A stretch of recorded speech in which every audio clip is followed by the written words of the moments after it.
What is a crossfade, and how does it smooth podcast audio? Imagine listening to a podcast where every segment flows effortlessly from one to the next, no awkward pauses or sudden noises. That's the magic of a crossfade in audio editing. A crossfade is a technique used to create a seamless transition between two pieces of audio. When you use a crossfade, as one clip fades out, another begins to fade in at the same time. This overlap stops any abrupt changes in volume that can make the audio sound choppy or jarring.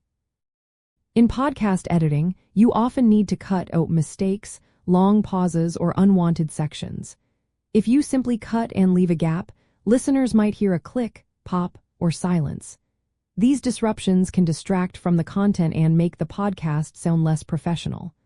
Crossfading helps fix this by blending the end of one clip with the start of the next. The process involves overlapping two clips slightly.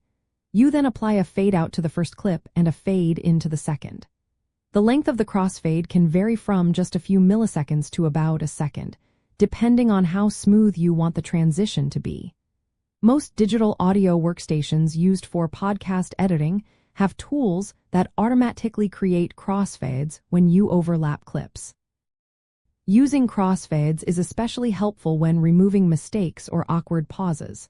It makes the conversation flow more naturally and keeps the listener engaged.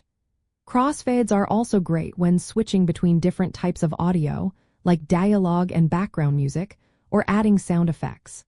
They make these transitions sound smooth and professional. In practical terms, podcast editors relying on crossfades to keep the audio consistent and polished. Whether joining to parts of an interview, blending background music, or fixing a recording glitch, crossfading makes the final product sound seamless. It's a simple but powerful tool in the editing process that helps you produce high-quality episodes that sound natural and engaging.